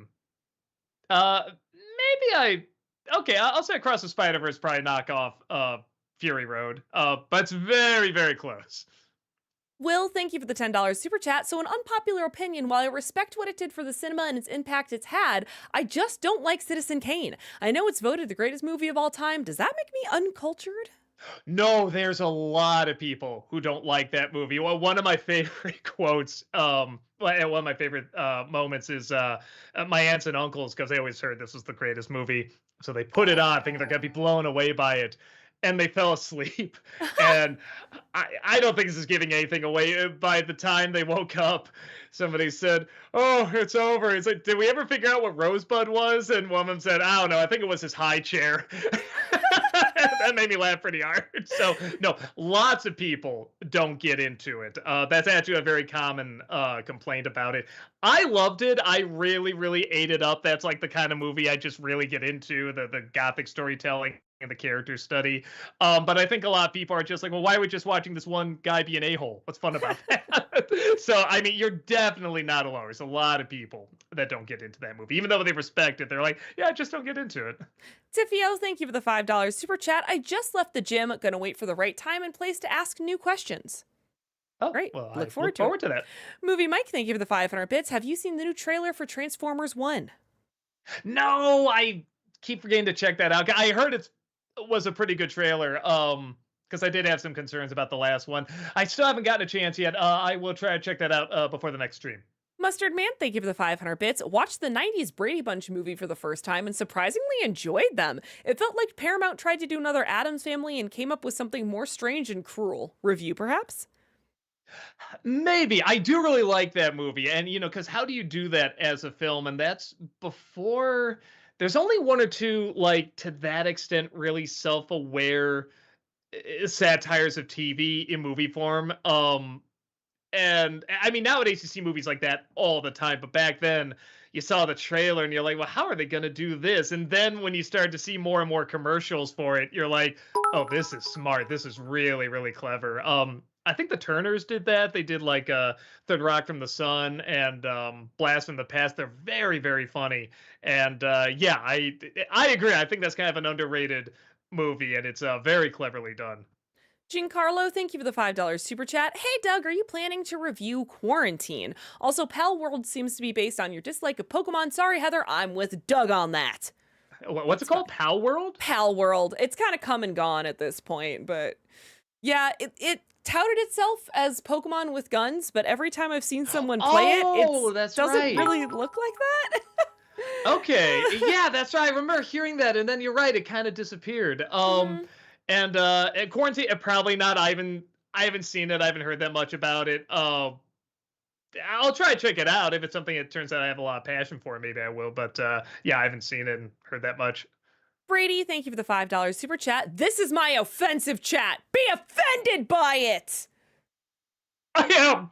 Son of a bitch. Lamp Crow, thank you for the $5 super chat. For X-Men, should the MCU start from scratch or just bring in the probably younger Fox cast? If the first option, how would you start over? I mean, what do they mean bring in the younger Fox cast? I guess I'm not sure what that means. Do you know? I'm not positive. I mean, I would kind of start from scratch. I wouldn't have Beast be CG. I do makeup again. I thought Kelsey Grammer looked pretty good. I know what they want to do where they bring Kelsey Grammer back in the role, like they bring back J.K. Simmons as J. Jonah Jameson. But yeah, I want just a brand new start, honestly. And I want to just, like you said, a younger cast. I want new blood to come in. Like, it was great to see Hugh Jackman back and in that suit and everything. But, let's give some other actors a chance. Let's really give them a chance to really do something new and take it in a new direction. They specified in chat from the movies after Days of Future Past. That's like the Fox cast. Well, I see. Like, oh yeah, oh no, yeah, don't. And they were great. Don't get me wrong, but it's like, no, fresh start. I am very okay with a fresh start.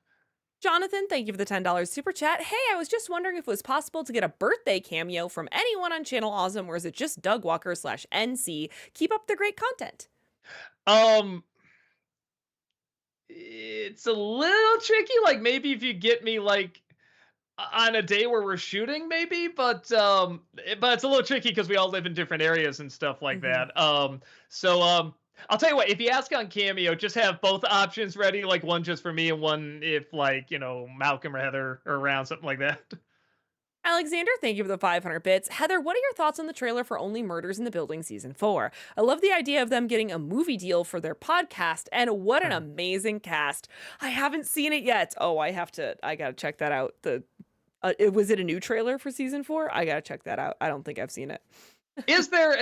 I've only seen Season 1. Is it worth still going and watching? I had fun with seasons? it. Okay. I enjoyed it, but it's okay if you. It's one of. I thought it was such a perfect one season show, but I guess they do make it clear there's going to be more, so I shouldn't really complain. But it was just such a perfect one season show. Samuel, thank you for the $10 super chat. Question for you two: if you like to see a follow up to an animated / live action film, which would it be? Looney Tunes Back in Action or Chippendale Rescue Rangers 2022?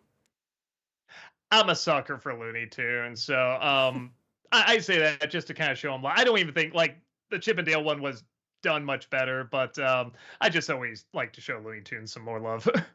Alexander, thank you for the 500 bits. Apparently, Eugene Levy, Zach Galifianakis, and Eva Longoria have been cast as themselves, playing Charles, Oliver, and Mabel in the film version of their podcast. Oh my god, I love that. That sounds fun. I adore that so much.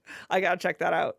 Colin, thank you for the $2 super chat. Red Lord, thank you for the 500 bits. Which version of a death scene would you consider the saddest? Charlotte from Charlotte's Web, 1973 animated, or 2006 live action, or Optimus Prime from Transformers 1986 G1 movie, or Revenge of the Fallen? Oh, okay. The answer to both is, the original animated. Yeah, they're both just done better. Keep it simple. I thought they both kept it really simple, and part of that, I'm sure, is just because they had to save an animation budget. But I thought that was effective. When somebody passes away, it's a very still moment. Usually, I think it's what we connected to. I think there's someone just flying around and dying, or these super slow-mo, angelic, nice music moments. Like, no, they're usually very calm, quiet moments. So I think that's probably gonna hit people a little harder. Christian Killian, thank you for the $5 super chat. Hey, Doug, do you think it would have been cool to see Jim Carrey play a version of the Joker? I'll also ask if Heather would have liked to see that happen. No. There's if you want. Well, first of all, he's the Riddler. But even if he got better, I don't know what he could bring to it that would be anything that unique that like a million other actors haven't already brought to it. He'd really have to find something new, and because even taking Jim Carrey out of it, so many versions of the Joker have been done. It's hard to find something new with the Joker in general. Mm-hmm. So that'd be my thought. Right, but anytime I feel like I say that about an actor who's about to play the Joker, I get proved wrong. Like Heath Ledger, and even Mark Hamill. If you were like, hey, Luke Skywalker is gonna play a really great Joker, I'd be like, no, he's not. What do you mean? No, and he's like the definitive Joker in my mind now. It took us until Mask of the Phantasm to find out that was Luke Skywalker. My dad was watching the credits. He goes, Mark Hamill. I'm like, why? Who's that? He's like, that's Luke Skywalker. I'm like, no, it's not. He's the Joker. That's not him. And then we watch it again. We're like, what? Like, our minds were pretty blown. Movie Mike, thank you for the 500 bits. Heather, as much as I love Uncharted, I really never liked any of the villains. In 1, 2, and 4, I thought the villains were fair at best, and in 3, I thought the villains straight up sucked. What are your thoughts? Oh, yeah, no, I can barely even remember a single villain that isn't just a nameless, faceless dude that I killed on my way to get a treasure. So... I love the way they listed it too. Like, they're really bad in 1, 2, and 4. So I'm thinking, oh, well, what's in 3 that's so good? Except for 3, they sucked. That was pretty funny. Adam Grunther, thank you for the $20 super chat. Appreciate that. Have you noticed that Doom Patrol is kind of a better written version of the 2005 Fantastic Four? The fact that they're heroes who got their powers in an accident and don't actually save people and they cause the problems. Yeah, but I think it's, intentional in Doom Patrol, where I don't think it's intentional in Fantastic Four. Man, it's so funny. Every time that show's brought up again, I'm like, oh yeah, I just kind of think of that whole thing. I'm like, man, that was just so perfectly told, like warts and all, even with all the bumps and things that are changed around and everything. I'm just like, yeah, man, I don't know. That show just left a good, just the right feeling, at the end with you. Like, it's not like a big epic thing. And it is kind of pathetic too, but you really feel the heart of these people. Like, I like the guy kept it both. They kept it really, really small. And I think that was really smart. JL, thank you for the 500 bits. Do you think they'll do a proper alien costume saga with Tom Holland Spider-Man after Avengers Secret Wars? Also, that was my computer, not yours. I'm sorry, chat. I mean, they're definitely hinting strongly towards that. I'll say this, now that I have seen it done pretty well in something like the video game and then Spectacular Spider-Man. I know it sounds weird because I've always wanted to see a good movie version of it, but now I'm kind of like, what are they going to do that's going to screw it up there? You know what I mean? Like, I think now they would have to find some sort of slightly new angle to make it stand out a little bit more, because that's what Spectacular and Spider-Man 2 did, the video game. It is that story, but they did find kind of a new lean to it. So I think they'd have to do the same thing, which they could, but I don't know what you would do. Colin, thank you for the $10 super chat. Doug, would you ever do a video on the animated Charlotte's Web? It's one of my top 5 films from childhood that deserves more love and attention. Earlier this year, I was going to ask if you do an old versus new. A lot of people have asked for an old versus new, but honestly, most of it's like, it just kind of goes to the animated. There's not much I like better in the live action. Like maybe Templeton, even then that's a real close maybe. Yeah, but like I said, like the remake's not like awful or even that bad. It's got tough competition, both the book and that really good, but yes, corny animated movie. D. Lee, thank you for the $5 super chat. No message, just the chat. Movie Mike, thank you for the 500 bits. Fun fact, Matthew Lillard, who played Shaggy in the live-action movies, has been voicing Shaggy since 2010. I think it's nice because he was the only good part of the live-action movies. It's always a shame because every time I look at those actors, like even Freddie Prinze Jr. and everything, I'm kind of thinking like, man, they did go with like the original tone and the James Gunn script and everything. Like that could have been something. I could see them pulling that off and making it pretty funny and pretty clever. I think all those actors could have done it. But yeah, it just went the lame route, I guess. But I don't know. To their credit, I think they all, if they got a good script, like they kept to the good script and everything, they could have pulled that off fine. Too bad Waluigi time. Thank you for the £5 super chat. I think you should make an NC retrospective reviews on Madagascar, Ice Age, and How to Train Your Dragon movies. What do you think? I was thinking about doing Madagascar because I actually do like those movies. I think I have How to Train Your Dragon on there too. And Ice Age I did Disney Decembers of, and I think that was enough. I didn't really have much passion for those movies, except the third one. Weirdly, the dinosaur one was really good. But yeah, I'll probably do one for the other two. Frank, thank you for the $5 super chat. Would any of you ever play a game called Dead Space? If you already have, what are your thoughts? Both Tamara and Malcolm played it on our Twitch channel.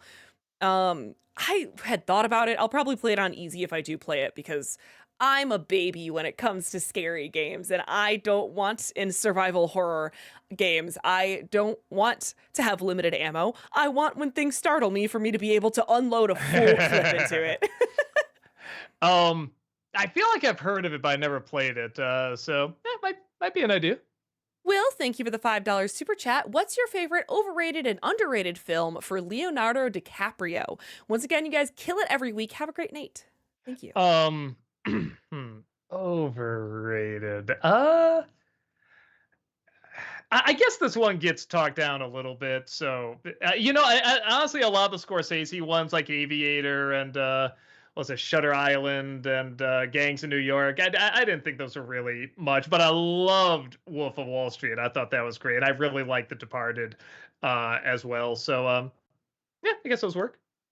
David, thank you for the $5 super chat. Doug, aren't you a Don Bluth fan? Where's our Titan AE movie review? Well, like I said, I'm a Don Bluth fan, and I would like to have Don Bluth still liking me. Now, I will say, after reading his biography, it was interesting seeing that he did not want to direct that movie. He was kind of shoved into it. He did get more into it as he directed, but he did admit he's like, I make rodent and princess movies. What am I doing directing this hardcore space action adventure? I guess he did do Space Ace, but. We'll see. Maybe it'll be a possibility in the future, but yeah, I mean, I should get around to it at some point. Devox, thank you for the 50-month subscription over on Twitch. Welcome back. Thank you. Appreciate that. Hello, everyone. Hello, Doug and Heather. With the success of Deadpool and Wolverine, should we see it as a win for Marvel or a goodbye to the Fox Marvel movies, or both? I was gonna say, why not both? It's funny how many people so got into that goodbye of that era and stuff. Maybe with the exception of Blade, I never really got that into them. Like, I guess I liked, some of the X-Men movies, but yeah, I guess I never saw like this huge, strong identity to them. I feel like I've made fun of them more than I've kind of praised them. So, I mean, I guess I see it more as like, okay, well, what are some of the fun possibilities we can do with this? And again, Deadpool, and then also rebooting the X-Men. I think we can, you can probably have some fun stuff with that.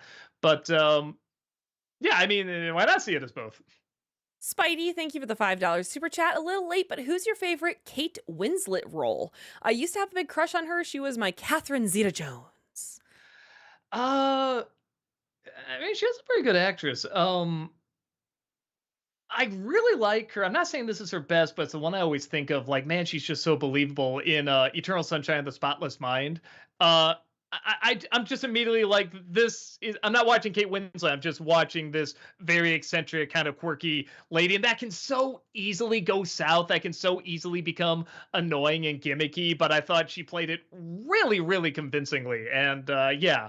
I feel like I've known people like that. I feel like she just got that character down so well. Like I said, just feels very, very believable. JL, thank you for the 500 bits. Watched Matilda earlier in the week. It still holds up after all these years. I agree. It took me a while to see it, but I agree. Prowl, thank you for the $10 super chat. Will NC do a review of Five Nights at Freddy's movie? If so, would you do a crossover with someone who knows the lore of the games, like Matt Pat, like you've done in the past with the Digimon movie review? I think he's out of our price range. No. Maybe. Like I said, I don't have a real passion for the movie or the series. Like I did play the first game and it was fun. And like I said, I feel like I would have liked the movie fine if they did focus more on them being, like killers and scary and stuff like that, but they really don't do much of that. I don't know. I guess I just don't have a real passion for it. So I guess we'll see, but it's unlikely. Craigie, thank you for the $10 super chat. Have you ever considered reviewing the 1995 film Desperado starring Antonio Banderas? I personally think it's one of the best action movies ever made. Salma Hayek in that movie too. My God. I mean, I feel like I have to do all the movies, the whole trilogy, because that's another interesting one. That's interesting. That's neat to talk about, like where it starts and where it ends. And I kind of agree. Desperado's kind of that good in between where it is kind of like really tough and gritty, but it's also just silly enough, but it's also just badass enough. Like that's kind of my happy compromise, where the first one is, even though it's impressive, they made it for only like $1,000 or something like that. Might be a little too low key, a little too gritty, and then the third one's a little too silly. So yeah, I do like the middle one. I think it's a perfect balance. Carter, thank you for the $5 super chat. Doug, what do you think of Teddy Ruxpin, your nightmare? I mean, when I was a kid, I loved him. I watched all the little movies and everything. I met at a convention this woman who designed like a lot of the dinosaurs and puppets and stuff like that for like Beetlejuice and Jurassic Park, and it turns out she worked on this live action Teddy Ruxpin little movie that was made for video. I think I reviewed it too, and that it just totally opened up this memory. Like, oh my god, I can't believe it. She worked on all these amazing movies. I was just talking about this stupid Teddy Ruxpin film that was made for video. But she was really, really cool, and her work's amazing. Yeah, it's I've talked about enough in the past. I don't know if there's too much else to talk about.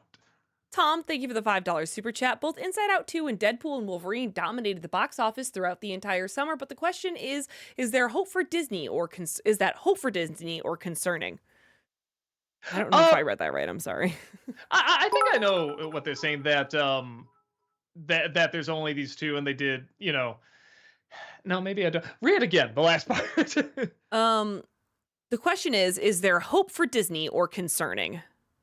Or maybe or concern. I mean, I think it shows hope. I'll say this. I think they said when they were talking about sort of, reworking stuff, that they were going to do less movies per year. And I think this is a perfect example of why that's a good idea. They can put more focus on it. And I know they have a lot of people and they're employing a lot of folks and everything, but I mean, just in general, as a company, you have less to look at and distract you, and you can put more focus and care into these other ones and make, probably better recommendations. Even when I guess Ryan Reynolds was saying he had a lot of arguments with, like, the people in charge about what he wanted in that movie. And I feel like if there were a lot more projects going on, you wouldn't be able to give as much focus to that or listen to the arguments as well and be like, okay, maybe this guy has a point, listen to the creators and the people making it. So I think that's a good sign. I think 2023 definitely showed they spread themselves way too thin, to a point where I didn't think there were any good movies that came out that year from them. So I think just keeping it to just a couple makes more sense. So I hope it's a good sign. Movie Mike, thank you for the 500 bits. In Spider-Man Far From Home, something I found weird was when their three Spider-Men are waiting for the villains, and Andrew Garfield said Max was the sweetest guy in the world before he became Electro. Whenever I think of that line, I think of how the heck did you know that? You only talked to him once before he became Electro. Well, I think you mean No Way Home. But with that said, there's a lot of stuff that doesn't connect in that movie. It's one of those where it's kind of like, thank God it's a good movie, because if not, you could easily rip it apart. It's kind of like just about anything in Star Wars. If it's not good, it's so easy to destroy it even further, because there's so many things you can nitpick.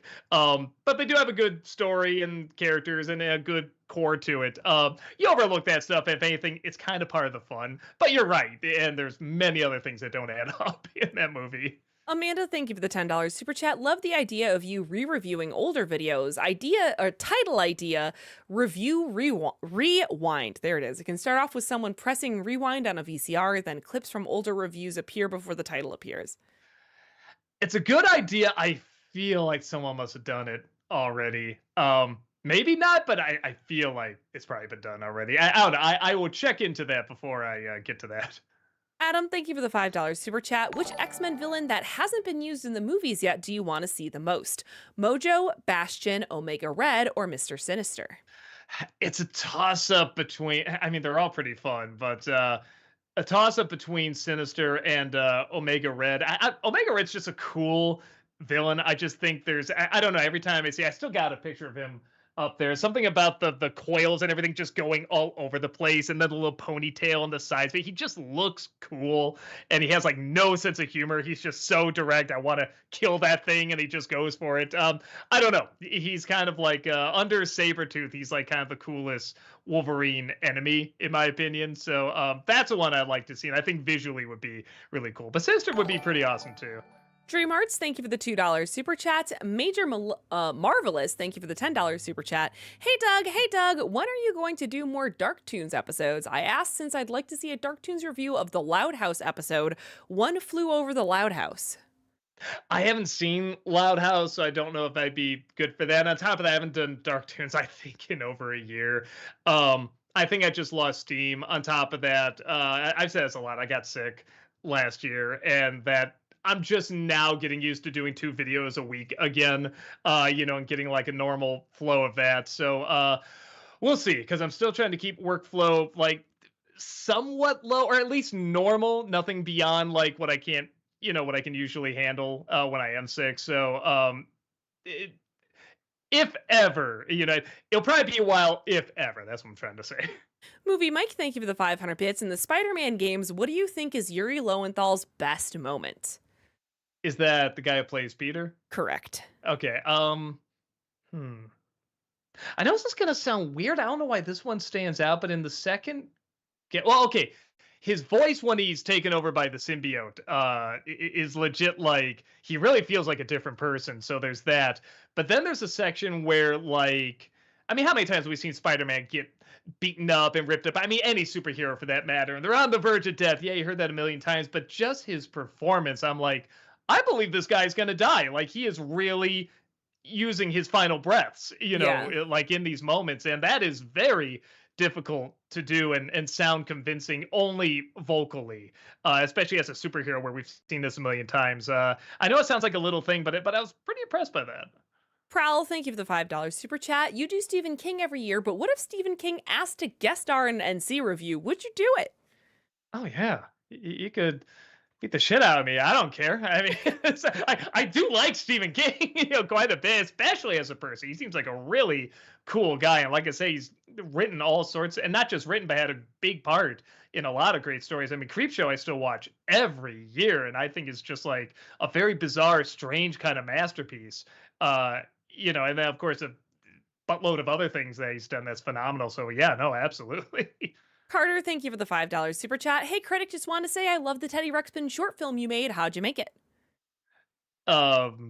Without much care at all. I don't know. I mean, it's just, it was the first time I think I did an NC video where I'm like, let's just do something really, really different, just like a little Halloween special. And nobody watched it. Like, and the reactions were all very like, neat. Like, that's it. Like, no, I really thought like people were really gonna get into it, and I think you're the first one in years to probably bring it up. We're gonna have to pick it up a little bit. We're still about 30 Gotcha. minutes behind. JL, thank you for the 500 bits. Uh-oh, I think Doug has left us, or he's just really high and frozen right now. I think he's left us. Oh, there we he are. is. Okay. I was like, I can't hear you. How did you go where I can't follow? Here we go. JL, thank you for the 500 bits. What would you watch first, the Hobbit movies or Lord of the Rings films? Oh, Lord of the Rings. And even with the Hobbit movies, I'd only watch the first one. Adam, thank you for the $5 super chat. What are your thoughts on Shemp as a member of the Three Stooges? Do you think he was a funny replacement for Curly, or was he underwhelming to you? He's not as good as Curly, but he is very good. I think he did a good job. Emerald Crusade, thank you for the $5 super chat. How have you not gone into debt from watching movies in theaters every week? The bills are going to be sky high from purchasing tickets. I think I make more than you think. SL, thank you for the $5. Cheers from Europe, Lithuania. Any takes on Andrea Tartakovsky and his movies like Solaris and Stalker? I feel like I've heard that name before. Tarkovsky? Andrea Tartakovsky. I think it's just I'm sure I'm spun. Tarkovsky. There he is. Solaris, Stalker, yeah, I don't know. I'll look it up while you read the next question here. Shouting Joker, thank you for the $10 super chat. Hey, Doug, have you ever watched a movie called Election? Do you think Reese Witherspoon outshines every other actor? I was frozen. Maybe I gotta see that movie again. I've said this before. I remember being kind of pervy. I don't really say that much about movies, but I just remember watching it being really uncomfortable by it. But maybe I gotta watch it again. But I remember I liked the idea, but it was just very, very odd. And I have not seen this guy's movie, so I have to check them out. Adam Grunther, thank you for the $5 super chat. Have you seen The Kite Man Show? And if so, thoughts? I've only seen a little bit of the first episode, and I liked it. Except him, I think he's very boring. But everything else around it, I just love that universe and those characters. And yeah, I'm looking forward to seeing more. Adam, thank you for the $5 super chat. Who's your favorite Stephen King villain of all time? Annie Wilkes, Jack Torrance, Pennywise, Randall Flagg, etc. I do like, is Annie Wilkes the one from Misery? I do like that one a great deal. Broken System, thank you for the $20 super chat. I was curious if I ate 10 million bananas in one sitting, would I look like Henry Cavill? Yes. Facts. Science.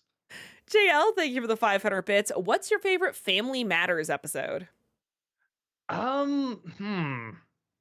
I kind of like the American Gladiators one. I'm not saying that's the best, but I just remember watching a lot when I was younger and got a lot of good laughs out of it.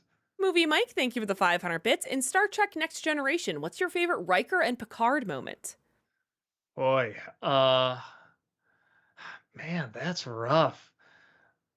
I don't know. Like, there's so many episodes. I like when Picard he goes through a different Q puts him in a different reality where he's like, I don't know, like just a lower crew member, and he's asking Riker, how would you describe his personality? He's like, punctual. I don't know why that really made me laugh.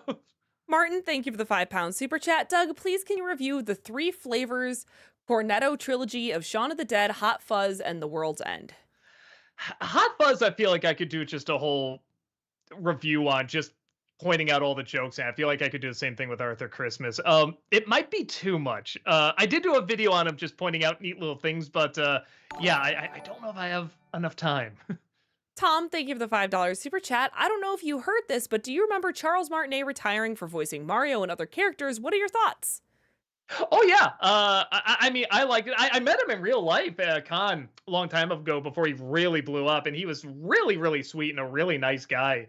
Um, and yeah, I think his Mario is good, but I also like a lot of his other voice work a fair amount. I remember him doing a good job. So yeah, no, I remember him being really cool. Ruben, thank you for the $5 super chat. Have you seen The Zone of Interest? It's a terrific film, and it's really like the version of Schindler's List that Kubrick was never able to make.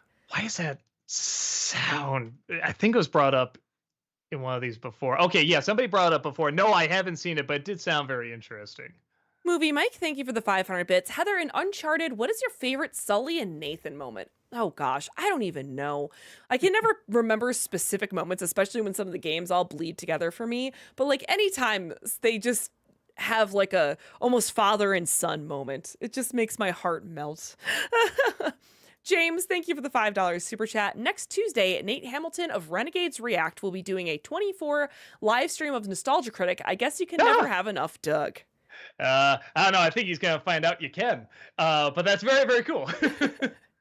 Headshot, thank you for the $5 super chat. When it comes to choice and consequence games, do you guys lean more towards being the moral good guy, the a-hole scumbag, or somewhere in between? I usually lean towards being the good one because I feel like you usually get the better endings that way and the better outcome. Like you can play more if you make the right choices. But of course, the bad choices are more fun. Jeremy, thank you for the $5 super chat. Favorite TV show remake of a movie? I freaking loved 12 Monkeys, though I still rank Gilliam's film higher. Boy. Remake of a movie. That's interesting. A TV show remake of a movie. Man, I know they're out there, but it's hard to think. Oh, I heard Stargate's really good. I haven't seen it, but I believe everybody. I believe it's really good. OBS Kenobius, thank you for the 500 bits. Hey, Doug, I want to know, honestly, what is your opinion on Revenge of the Sith after all the years of Clone Wars and stuff adding context to everything that happened? Oh, it's still the same. I have a real soft spot for it. There's great stuff in there. It still doesn't work. I mean, very obviously, but it does have a lot of things I really, really like about it. I feel like in some ways it did evolve Star Wars in a few ways. Jeremy, thank you for the $5 super chat. Follow up to my previous question. What movie would you really like to see get the show remake treatment? Ooh, also, Chad has a good one. A Series of Unfortunate Events was a better show than a movie. Yeah, that's good. That's a good one. I don't know if this counts, but I like to see, they always talk about X-Men and the MCU movies and stuff. I like to see it as a live action show. I think you could do some really cool stuff with that. Caleb, thank you for the 500 bits. I've been binge watching Hell's Kitchen. I'm curious, Doug, if you like that show or any other Gordon Ramsay shows.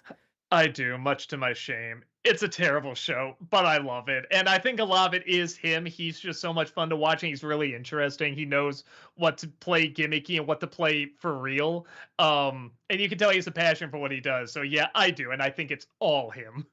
Movie Mike, thank you for the 500 bits. Like you, I thought it was a mistake to show Aang's backstory in the first episode, but what bothered was that in the original he straight up ran away from his home, but in the remake he just went out for a ride to clear his head. Because of this, it doesn't hit like the original when people get made at him for abandoning the world. What are your thoughts?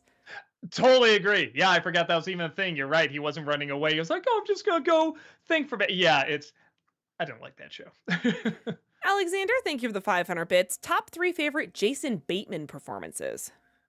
I'd have to look up all the movies he's been. Maybe we can do that. Maybe I can do that while you look at the next one. JL, thank you for the 500 bits. Urkel or Corey from Boy Meets World? Uh, oh, I gotta go with Urkel. It's close, but come on, classic geek. Carl Maxey, thank you for the $5 super chat. When you do a Deadpool 3 review, please tell me you'll have Jim do a certain dance from the beginning. We'll see. I don't know if we're gonna be doing that review anytime soon. Real quick for Jason Bateman, Zootopia, The Gift, which is a really underrated movie, and where's the other one? Oh, I lost the other one. Oh no. Horrible Bosses. Sure, let's do that. Sean, thank you for the $5 super chat. How does Disaster Movie rank with your worst ever, i.e. Garbage Pail Kids, Cat in the Hat, Nutcracker 3D, etc.? I don't know if I say top 10, but maybe top 15 sounds right.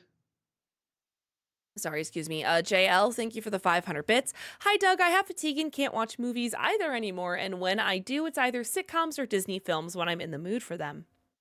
It's rough, man. I'll say it's been getting better for I'll say this: a good mindset. Everybody says if you have chronic fatigue is huge, is really big key. Like that really is the starting point, and they are right. Once I kind of got that under control, things did get better. So always keep that in mind. The more relaxed, the more calm you can get. At least for me. I mean, maybe it's different for other people, but it definitely made a big difference for me. OBS Kenobius, I'm guessing they maybe just didn't realize that we had a list here because it's thank you for the 500 bits, and it's the same question about your opinion on Revenge of the Sith after all these years. The Red Dragon, thank you for the $10 super chat. Hey, Doug, have you seen Zack Snyder's Rebel Moon, and is that something you should review? Oh, and that is. It wasn't a question. They're saying that is, Doug. I probably should, but I just hear it's very dull and not that interesting, so I don't know. Maybe I'll check it out someday, but there's also not a physical copy of it, so that makes it a little trickier. Taylor, thank you for the $20 super chat. Hey, Doug, loved the Disaster Movie review, laughed my ass off the entire time. Wanted to ask if you saw it. What'd you think of the first look at Nick Braun as Jim Henson for the SNL biopic?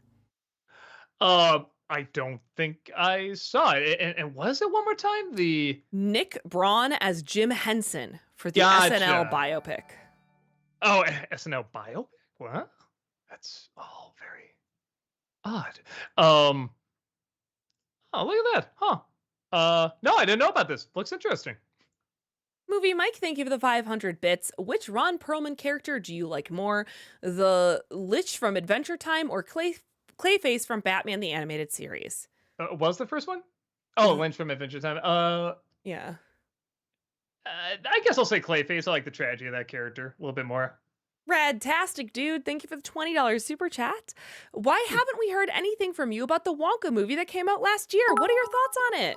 I just haven't had a chance to see it. Yeah, it's on my queue. It's in there and stuff. I just haven't had a chance. I'm catching up on so much stuff, man. I'm sorry. I enjoyed it so much more than I thought I would, Doug. Everyone says that. I am excited to see it.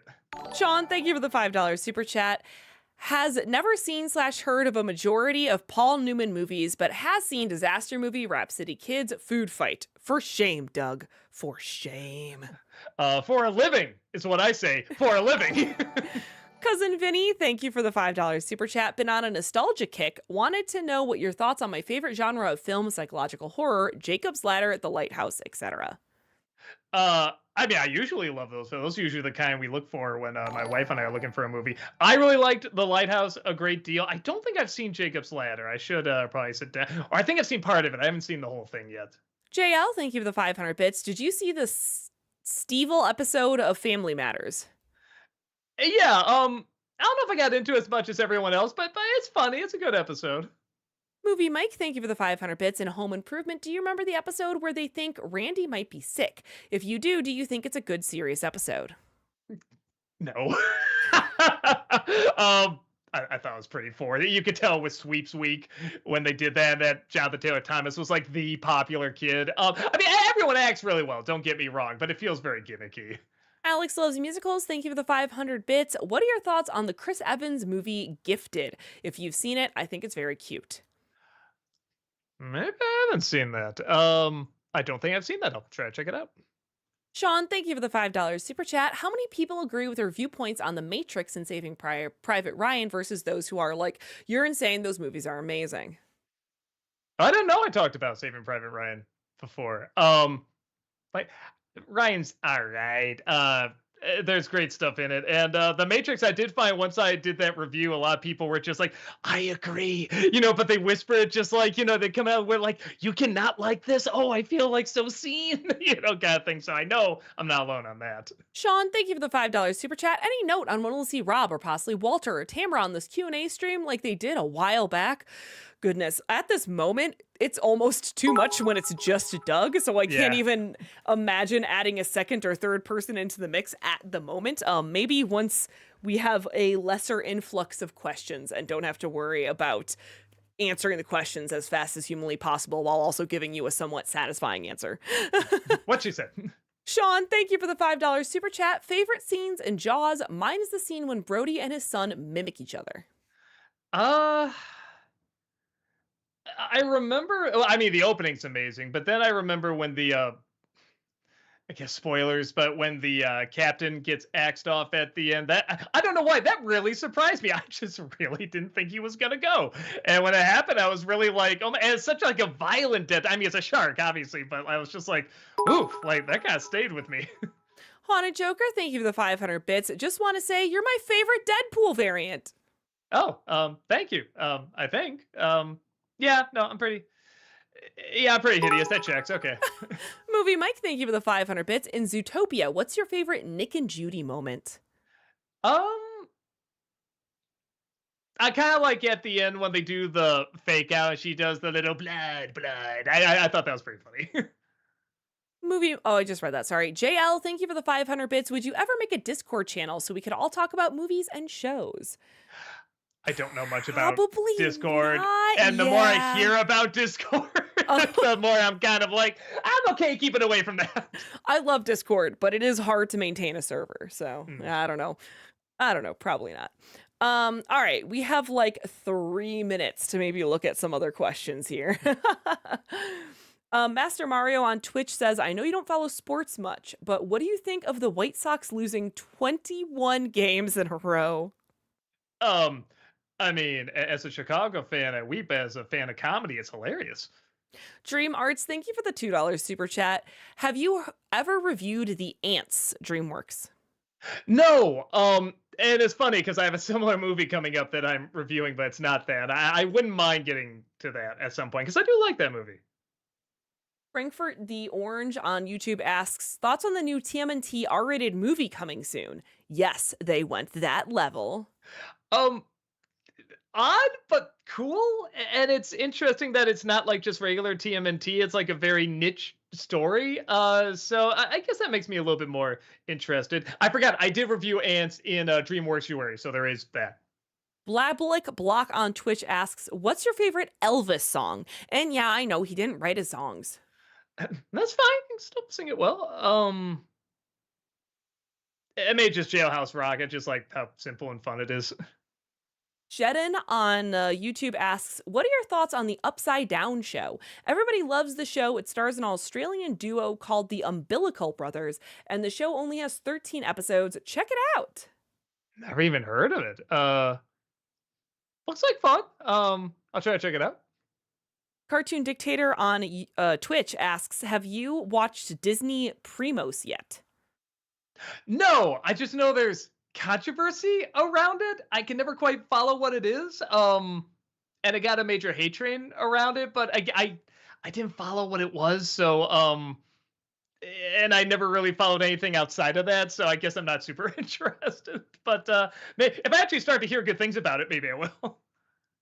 Gene on YouTube asks, Doug, what's your favorite classic screwball comedy?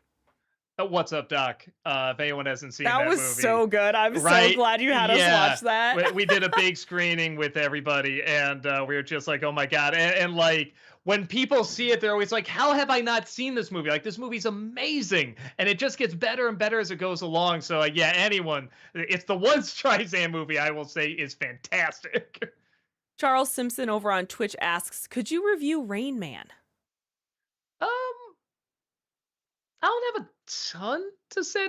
Everything would just be praising Tom Cruise, funny enough, because everyone always praises Dustin Hoffman. I really think Cruise is kind of the better performance, and Hoffman's fine, but I really think Cruise is the great performance in that. So I don't know. It may be in like a compilation video with other stuff. All right, this will have to be our last one. Leprechaun Farmer on YouTube asks, favorite Weird Al song? Man, so I'm not saying this is the best, but I heard a little bit of like Bohemian Rhapsody, obviously through Wayne's World, but I didn't want to check out the whole song until I heard that weird polka version that he did of it because it was so odd. And I was also I thought it was like a compilation of other songs, and Rob's like, no, that's all just one song. I'm like, really? What the the bopping the heads and everything? Yeah, that's all one song. I'm like, oh, so when I went and heard, it obviously opened me up to just this world of what on earth is this? Like, I think that introduced me to Queen. So yeah, I'm always gonna have a soft spot for that, I guess. All right, awesome. Well, thank you very much, everyone, for joining us here. As usual, we super duper appreciate it. We literally couldn't do this stream without you wonderful people being here. If you are on YouTube, come check us out on Twitch, twitch.tv/channel awesome. We have content there mostly 5 days a week. Malcolm will be on tomorrow, and Friday Doug is hopping back into his first ever playthrough of Batman Arkham City, which has been a lot of fun. A lot of fun. So I've been far. loving it, man. Indeed. And yeah, on the Twitch side of things, we are also going to go raid Tamra. I almost forgot because I am getting tired. Getting COVID brain. COVID brain is happening. Anyway, on the Twitch side of things, we're going to go raid Tamra.